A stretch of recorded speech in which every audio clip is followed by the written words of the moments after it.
Hi, my name is Arindam. You may call me Ari. Actually, that's a nickname given by one of my clients. Okay, I'm here to document my self-learning uh, process or progress in the given course of time, and I'll be sharing those uh, experiences with the rest of the community. And actually, by profession, I'm a 3D generalist. But I thought I should specialize in one particular discipline in order to um, feel more confident about myself while working on any of my project. So the first and foremost thing that came into my mind is that animation is the best thing that I love to do. So character animation especially. But I don't have any formal training in that area. But I have a book by Richard Williams, a very popular book called Animator Survival Kit. I have read it like a few times, and I thought I should give it a try by myself. While I learn through this book and other numerous web articles that's available all over the internet. Okay, so I have fragmented my learning process into different exercises. The first and foremost exercise that we will be taking is rolling and bouncing ball. Okay, bouncing ball, you may have heard it numerous times. And you might think, what's actually in this bouncing ball? Okay, I'll tell you from my experience. I just started off with the acting stuff and the more advanced thing, and I faced some difficulty while doing those things. I thought I should go back to the basics, and I never actually I have read it numerous times and I have seen others doing it, but I never tried it myself. So I thought I should give it a try and do this basic stuff first. So while doing this, I've seen that this particular bouncing ball have so many things that you will learn and it will amaze you. Okay, so let's move forward. And a lot of you may think that animation is a very intimidating task and you need to know a lot of technical stuff. The actual truth is, no, animation is not a rocket science. Actually, you need not know any other discipline other than rigging a bit, but believe me, you need not to be a 3D modeler, texturing artist, compositor, lighting art, technical artist, or any other discipline within CGI. So if you just love to draw, sketch, doodles, and if you can tell your ideas, thoughts, and whatever story you have in your mind through sketches, you can do it through character and animation too. But character animation will be rather easy if we understand the basic principle and fundamentals from the very beginning of our learning curve. So today's agenda that I'll be taking you through is first of all we'll be talking about ease out and ease in, then timing, then spacing, and if we have a little more time we'll take other stuff also. Let's see. So let's begin with creating the bouncing ball. Okay, just a minute. Okay, the hotkeys I press will be shown over here. Go to front view, orthographic. I'll add a cube. Icosphere. Smooth it. Add a bone. Okay, I'm adding a bone here because I can squash stress if at any point we need to do with this bone, rather scaling down or rotating the ball itself. We'll do it through this particular bone, and there is one more benefit that you'll come to know in few minutes. Okay, first of all, let's select the ball and then the bone and parent it with automatic weights. Okay, now if I scale the bone, the ball gets scaled. Okay, if I move it, ball also gets moved. Okay, fine. And we will bring up 2 more windows. The very bottom one, which is already a timeline, I'll keep it as it is. And the next one will be a dope sheet. Under dope sheet, we choose action editor, and the above one will be a graph editor or you see it's called F-curve editor. Like we have 2 modes over here, drivers and F-curve editor. We'll leave it at F-curve editor over here. Okay. Okay, now I'll just make a simple rolling ball example. Okay, that's it. But before that, I'll just go to select the ball, go to modifiers, uncheck bone envelope, check preserve volume, and then select the bone, go to pose mode,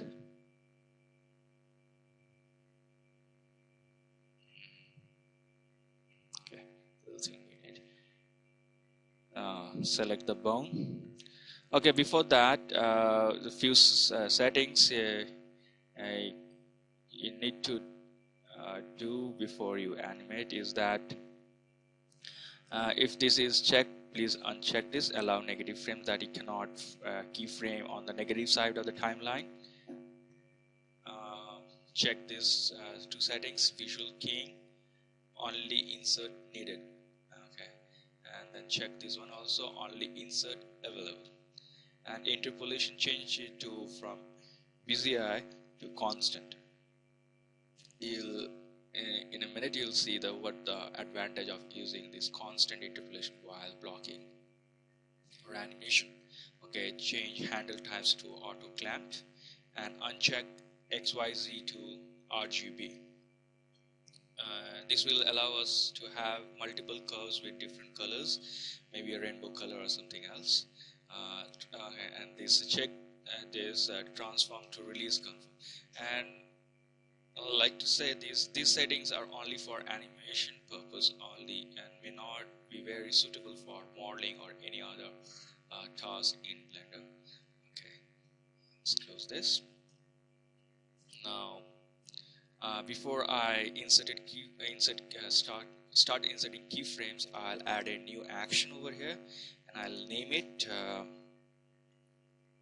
roll simple, and make a fake user one.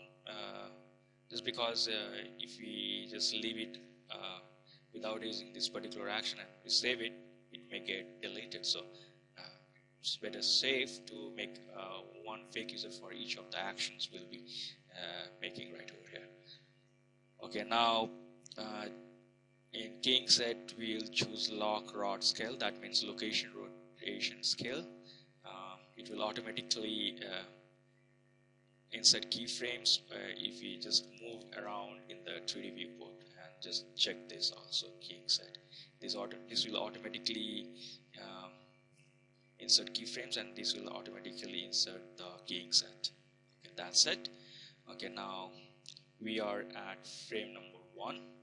You see here frame number 1. Okay, now I'll just drag this ball over here, right here. Okay, that's done, and we see one keyframe have been inserted automatically over here. Okay, now I'll just add. We are considering 24 FPS, 24 frames per second. So we'll do a 1 second animation, and we'll have 24 frames. So I'll just go to the passing position or the breakdown position, and then the half of 24 is 12, and I'll add 12 frames right over here. 1 plus 12 is 13. So at frame number 13, we need this ball to be exactly at this middle position. So what I'll do, I'll just press Alt G to clear the location. So from here it jumps back to here, and you see one more keyframes have been inserted right over here. And as well as we'll rotate this bone by 180 degree. So just R, and for precise, just hold down Control, and just you see these values over here. So 180.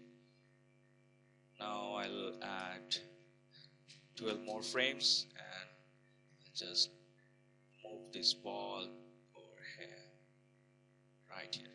Okay, and you see one more set of keyframes. Okay, now I'll just rotate this ball by another 180 degree. That's it, done. Okay, now if I play back, okay, let's end this right over here. So we have okay, I can just end right over here. Just leave this. Just play back this animation right here. Okay, it's running too fast and it's in constant interpolation, and that's why you're just able to see only 3 blocks of this particular animation. What I'll do, I'll just select all the keyframes from a graph editor or FCOP editor, and from constant I'll choose linear, and now see what. Okay, now we get a rolling ball. I'll just move the widget also. Let's see how. Okay, now this ball moves smoothly and just move from one point from A to B without much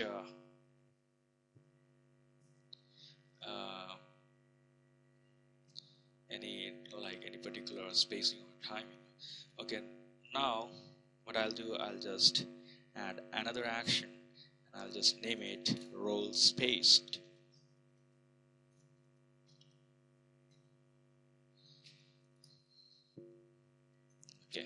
Okay, before I do that, I'll just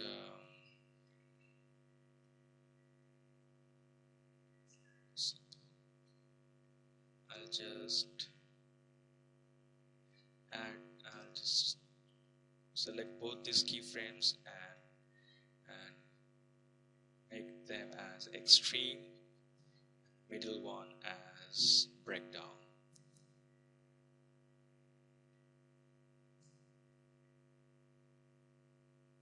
Now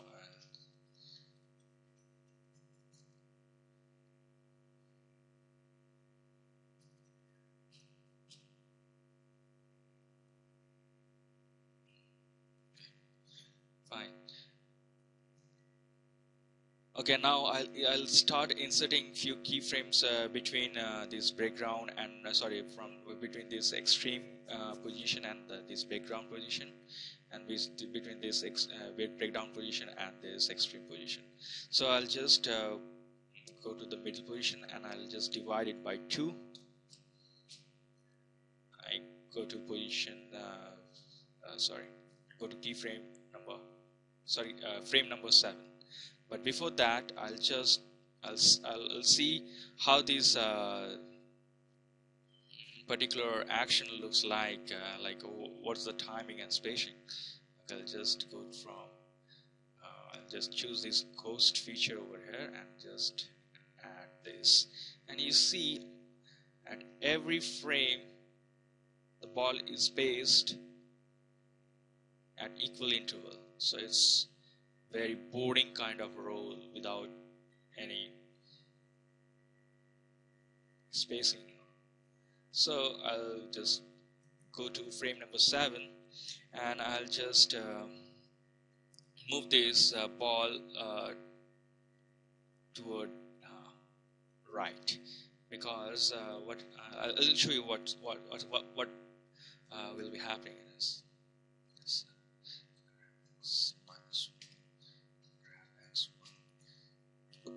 Okay, I just inserted a keyframe right here, right at this position. Now I'll just shift this keyframe from in action editor towards this particular breakdown. So I'll just select it over here. You see this red bar.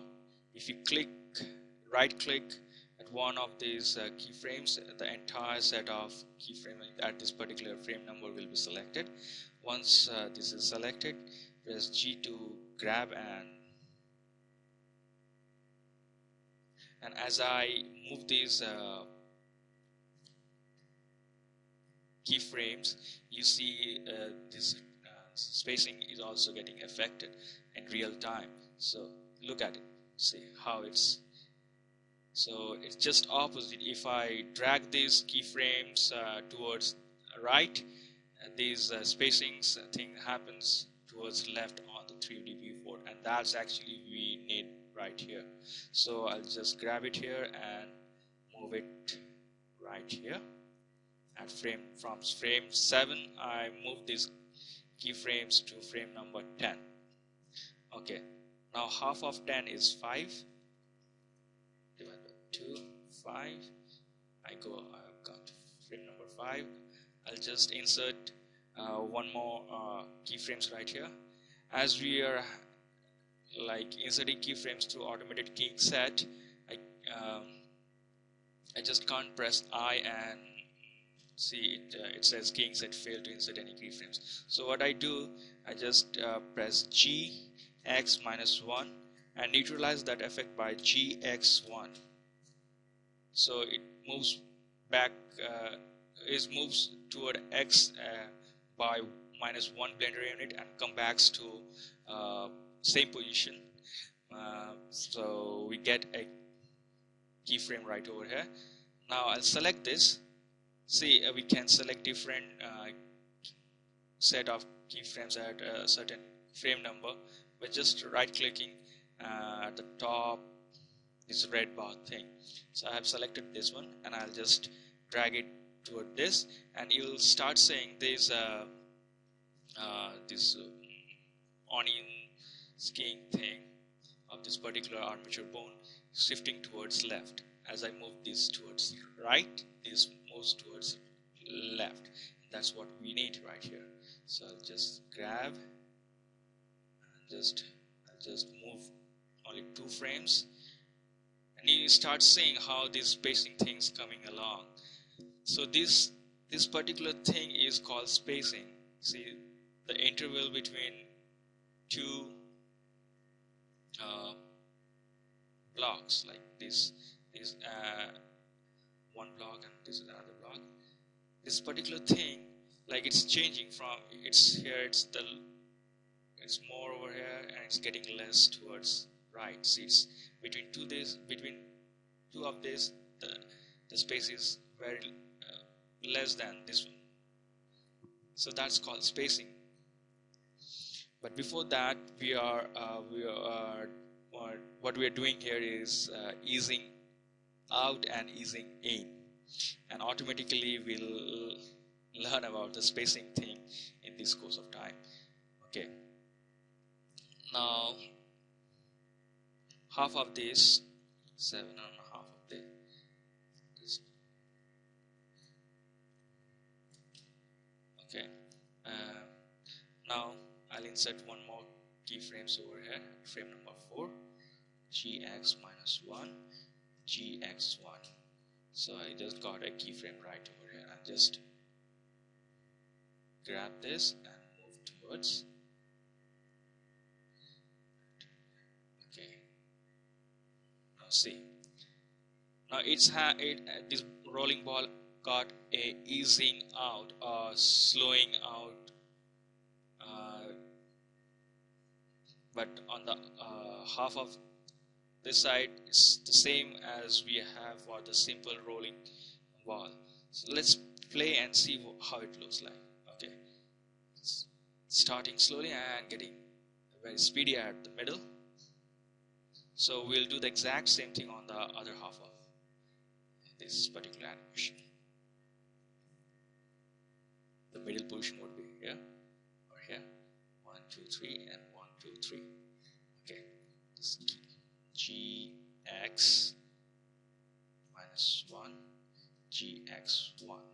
Okay, got it. Just select this key set of keyframes and grab toward now left, and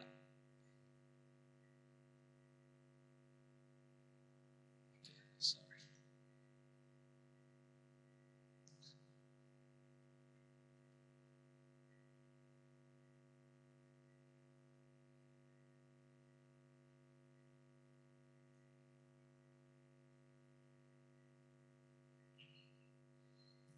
Okay.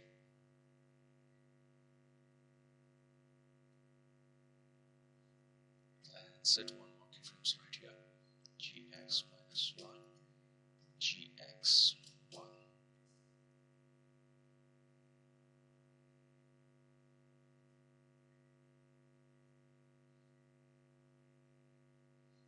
Set one more keyframe right here. gx-1, gx.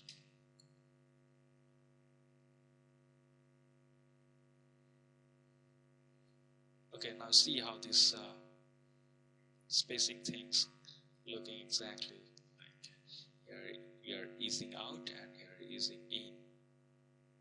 So now look at that. So this part is the spray easing out, and here it's going at very high speed and it's coming back to its normal speed right here. So if I choose between this roll simple, see how the spacing differs from the previous one. See, this is at equal interval, these things are happening at equal interval at roll simple and spaced roll. So you get the difference between a roll without any spacing or easing out or easing in, and a roll with easing out and easing in. And see, as we move these keyframes and this action editor, okay, I'll just switch to roll simple and see this graph is a straight line. It's a linear interpolation. But for the second action, it's also a linear interpolation, but you see a kind of a nice Bezier curve have been formed right here. So even when I select this curve and change it to Bezier, and nothing much will change. See, it's all same, but still we can smooth out this.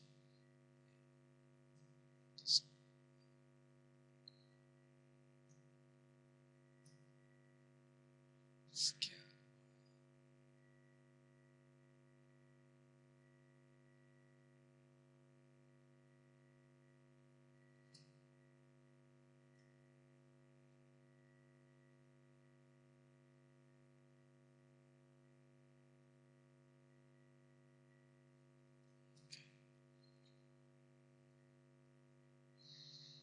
So I'll just change it to linear.